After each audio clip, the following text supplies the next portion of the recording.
Hello everyone, welcome. क्या हाल चाल है आप सबके? Hope you are fine. So आज की इस वीडियो में exogenous money supply and indigenous money supply curve के बारे में सब चीजें समझने वाले हैं, जानने वाले हैं। पहली बार आए हो चैनल पे, सब्सक्राइब कर लेना।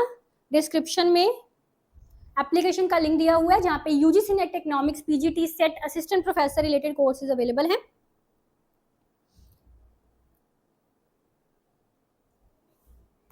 ठीक है, और टेलीग्राम का लिंक एंड बुक्स का लिंक भी आपको डिस्क्रिप्शन में दिया गया है। होपफुली आपको ऑडियो वीडियो सब कुछ क्लियर सुन रहा है। असल में हमारा जो लास्ट लेक्चर था, प्रीवियस ईयर क्वेश्चंस की पूरी सीरीज चल रही है इस चैनल पे आपकी 2023 के पीवाईक्यूज इकोनॉमिक्स के। तो उसमें एक थोड़ा सा इशू क्रिएट हुआ था। The learner was asking that money supply curve, indigenous money supply का कर्व हॉरिजॉन्टल हो ही नहीं सकता। और चलो उसमें अब देखिए ना, हाफ नॉलेज जो है वो सही चीज़ नहीं होती है, तो फुल नॉलेज लो या तो लो ही ना, बात ही होती है। अब क्या इसमें दिक्कत क्या है कि आपका जो यूजीसी नेट के एग्जाम में क्वेश्चन आया था, वहाँ पे इंडिजिनस मनी सप्लाई के केस में मनी सप्लाई को हॉरिजॉन्टल दिखाया गया।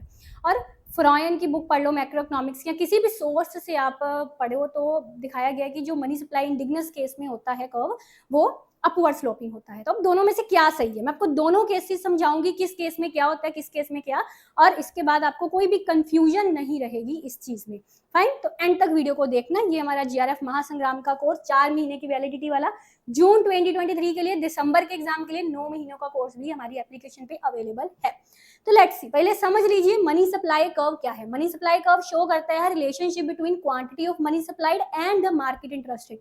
अब ऐसा बोल सकते हो कि अलग अलग इंटरेस्ट रेट्स पर मनी सप्लाइड को, मनी सप्लाई जो है उसको ट्रेस करता है मनी सप्लाई कर्व। ठीक है, सो इसका हम हॉरिजॉन्टल एक्सिस पर मनी सप्लाई ले रहे हैं, वर्टिकल एक्सिस पर हम रेट ऑफ इंटरेस्ट ले रहे हैं। तो different at various interest rates कितनी मनी सप्लाई किस इंटरेस्ट रेट पर है, उस चीज को ट्रेस करके मनी सप्लाई कर्व बनता है। 4 डिटर्मिनेंट्स होते हैं मनी सप्लाई के, इसको प्रभावित करने वाले फैक्टर्स। पहला है मॉनेटरी बेस। मॉनेटरी बेस, इसको हम हाई पावर्ड मनी बोलते हैं। दूसरा है रिक्वायर्ड रिजर्व रेशियो है ये। यस, रिक्वायर्ड रिजर्व रेशियो इसलिए है क्योंकि इसमें हम रिक्वायर्ड रिजर्व्स को डिवाइड कर रहे हैं डिपॉजिट्स से।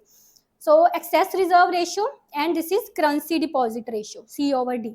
ठीक है, तो इसका फार्मूला है मनी सप्लाई का 1 plus currency deposit ratio divide by currency deposit ratio plus required reserve ratio plus excess reserve ratio multiply by monetary base, यानी कि हाई पावर्ड मनी। तो money supply and high powered money positively related है, आपको यहाँ से clearly समझ में आ रहा है। फाइन, ये हो गई फार्मूले की बात। अब एक्सोजेनस मनी सप्लाई समझिए। एक्सोजेनस मनी सप्लाई में बेसिकली क्या है कि money supply rate of interest का फंक्शन नहीं है, यानी कि रेट ऑफ इंटरेस्ट चाहे कुछ भी हो, मनी सप्लाई पर उसका फर्क नहीं पड़ता। मनी सप्लाई एक्सटर्नल अथॉरिटी के द्वारा डिटरमिन, याद रखने का तरीका, एक्सोजेनस पूछ रहे हैं, इनके एक्सटर्नल अथॉरिटी यानी कि सेंट्रल बैंक। मनी सप्लाई और मोस्टली केसेस में हम जब भी ISLM मॉडल बना रहे हैं, केन्जियन का व्यू पॉइंट देख रहे हैं, उसमें हम मनी सप्लाई को वर्टिकल लाइन ही लेके चलते हैं, क्योंकि मनी सप्लाई को हम एक्सोजेनस कंसीडर करते हैं, यानी कि वो सेंट्रल बैंक के द्वारा डिटरमाइन होती है। और बिल्कुल मनी सप्लाई सेंट्रल बैंक के द्वारा डिटरमाइन ही होती है। तो व्हेन आई एम सेइंग कि ये पर्टिकुलर चीज सेंट्रल बैंक के द्वारा डिटरमाइन हो रही है, तो रेट ऑफ इंटरेस्ट इसको प्रभावित नहीं कर रहा, then the money supply is exogenous. तो मनी सप्लाई को सेंट्रल बैंक यानी कि हमारा RBI कंट्रोल कर रहा है और वो रेट ऑफ इंटरेस्ट से डिटरमाइन नहीं हो रही, तो मनी सप्लाई का कर्व थोड़ा कांस्टेंट नजर आएगा आपको इस तरह से, यानी कि रेट ऑफ इंटरेस्ट से वो इंडिपेंडेंट है, वर्टिकल लाइन। फाइन, इस साइड हम मनी सप्लाई ले रहे हैं, इस साइड हम रेट ऑफ इंटरेस्ट ले रहे हैं। ये हो गया एक्सोजेनस मनी सप्लाई। अब indigenous money supply. Indigenous money supply में क्या है कि मनी सप्लाई असल में डिमांड फॉर मनी पर डिपेंड करती है। जी हाँ, रेट ऑफ इंटरेस्ट पर करती है, बट बेसिकली अगर क्लियरली इस कंसेप्ट को समझें तो इंडिजिनस मनी सप्लाई में when I am saying money supply is a function of demand for money. ठीक है, तो अब इस चीज को ध्यान से पहले समझिए, इस चीज को समझिए कि अगर मुझे मनी सप्लाई को रेट ऑफ इंटरेस्ट पे डिपेंड करवाना है तो मनी सप्लाई का कर्व ऐसे बनेगा, क्योंकि rate of interest and money supply का रिलेशनशिप क्या होता है, पॉजिटिव होता है। और अगर मुझे डिमांड फॉर मनी को भी रेट ऑफ इंटरेस्ट पे डिपेंड करवाना है, तो ये कर्व मेरा डाउनवर्ड स्लोपिंग बनेगा डिमांड फॉर मनी का। इस साइड हम रेट ऑफ इंटरेस्ट ले रहे हैं, है ना। तो अगर money supply rate of interest पे डिपेंड कर रही है तो ये कर्व इस तरह अपवर्ड स्लोपिंग बन रहा है। ठीक है, because there is a positive relation between rate of interest and money supply.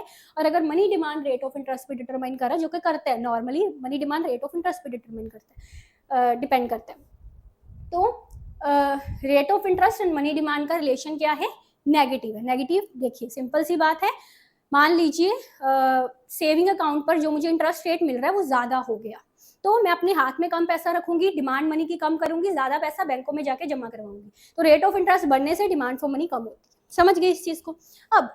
अब इंडिगनस मनी सप्लाई के यहाँ पे दो केसेस है। पहला केस वो कि जो मनी सप्लाई, देखिए ना यहाँ पे इंडिगनस मनी सप्लाई का मतलब ये नहीं है कि money supply rate of interest पे डिपेंड कर रही है। इंडिगनस मनी सप्लाई का मतलब ये है कि मनी सप्लाई सेंट्रल बैंक के द्वारा डिटरमाइन नहीं हो रही, कुछ और फैक्टर से डिटरमाइन हो रही है, ठीक है, रेदर देन सेंट्रल बैंक को छोड़ के कुछ और फैक्टर से मनी सप्लाई डिटरमाइन हो रही है। अब वो फैक्टर रेट ऑफ इंटरेस्ट भी हो सकता है और वो फैक्टर इनकम भी हो सकता है ना, दोनों हो सकते हैं, जरूरी नहीं है कि वो रेट ऑफ इंटरेस्ट से ही प्रभावित हो। तो यहाँ पे हम दो फैक्टर्स लेके चले। पहला फैक्टर हम यहाँ पे बात करते हैं, पहले हम इस केस की बात कर लेते हैं, नीचे वाले केस की, ठीक है। तो अगर मान लो रेट ऑफ इंटरेस्ट से ही प्रभावित हो रही है मनी सप्लाई, तो ये कर्व अपवर्ड स्लोपिंग बनेगा, जैसे कि मैंने इस तरह से बनाया। इसको भी और क्लियरली अगर मैं समझाऊं, व्हेन आई एम सेइंग कि रेट ऑफ इंटरेस्ट जो है मेरा वो कम हो गया और उससे डिमांड फॉर मनी बढ़ गई, और जैसे कि मैंने कहा मनी सप्लाई डायरेक्टली यहाँ पे डिमांड फॉर मनी पे डिपेंड कर रही है ना, तो डिमांड फॉर मनी बढ़ी और इसके बढ़ने से मनी सप्लाई जो है वो भी बढ़ी। इस चीज को हम देखिए, रेट ऑफ इंटरेस्ट पहले मेरा इतना है एंड ये बन रहा है मेरा डिमांड फॉर मनी का। रेट ऑफ इंटरेस्ट कम हुआ तो आप देखिए उससे डिमांड फॉर मनी बढ़ने से मनी सप्लाई बढ़ रही है। ये नीचे मनी सप्लाई हम ले रहे हैं, मनी सप्लाई बढ़ रही है, ठीक है। तो इस केस में जब रेट ऑफ इंटरेस्ट में चेंज आने से मनी डिमांड में चेंज आ रहा है, फिर मनी सप्लाई में चेंज आ रहा है, इस केस में जो मनी सप्लाई का कर्व है वो बिल्कुल अपवर्ड स्लोपिंग बनेगा इस तरह से, ठीक है। बट अगर हम यहाँ पे वो जो फैक्टर है वो इंटरेस्ट रेट कंसीडर नहीं कर रहे, यहाँ पे income as a factor consider कर रहे हैं, तो क्या होगा, देखिए ये डायग्राम, अब ये डायग्राम को दोबारा बना के दिखाती हूँ यहाँ पे। तो अब क्या है, मान लीजिए इनकम बढ़ने से डिमांड फॉर मनी बढ़ रही है, रेट ऑफ इंटरेस्ट यहाँ पे हम कांस्टेंट लेके चल रहे हैं, रेट ऑफ इंटरेस्ट से डिमांड फॉर मनी नहीं बढ़ी, नहीं बदली, ठीक है, इनकम से बदली, फाइन। तो ये मेरा डिमांड फॉर मनी का कर्व है। अब इंटरेस्ट रेट में कोई चेंज नहीं आया, उतने का उतना रहा, इनकम बढ़ी, इनकम बढ़ने से जब डिमांड फॉर मनी बढ़ेगी तो इसमें शिफ्टिंग होगा, इसमें मूवमेंट अलग नहीं होगा। याद करो वो डायग्राम्स इलास्टिसिटीज वाली, है ना, कि जब शिफ्टिंग क्या होता है, कॉन्ट्रैक्शन क्या होता है, एक्सपेंशन क्या होता है, इंक्रीज डिक्रीज क्या होता है, पढ़ा है ना हमने, शिफ्टिंग क्या, मूवमेंट अलग क्या। तो अब रेट ऑफ इंटरेस्ट सेम है, इसमें कोई फर्क नहीं आया, इनकम के कारण डिमांड फॉर मनी बढ़ रही है तो इसमें शिफ्टिंग होगी, ऐसे है ना। तो रेट ऑफ इंटरेस्ट सेम है, सेम रेट ऑफ इंटरेस्ट पे मनी डिमांड बढ़ी, मनी डिमांड बढ़ने से मनी सप्लाई बढ़ेगी, मनी सप्लाई बढ़ेगी। तो इस केस में जो मनी सप्लाई का कर्व है वो आपका हॉरिजॉन्टल बनेगा, ठीक है, क्योंकि यहाँ पे रेट ऑफ इंटरेस्ट क्या है, एक्सिजिनस है, एक्सिजिनसली डिटरमाइन हो रहा है। जब मैंने मनी सप्लाई एक्सिजिनस बनाई थी तो इस साइड मनी सप्लाई लिया था, इस ऐसे वर्टिकल बना दिया था, और अगर हम रेट ऑफ इंटरेस्ट यहाँ पे क्या एक्सिजिनस है, ठीक है। तो रेट ऑफ इंटरेस्ट जो है वो एक्सिजिनस होने के कारण सेम रह रहे, कांस्टेंट रह रहे, ठीक है। और चेंजेस यहाँ पे मनी सप्लाई में जो आ रही है वो कुछ और फैक्टर के कारण आ रही है, और वो थर्ड फैक्टर कौन सा है, वो फैक्टर बाहर वाला, वो है इनकम,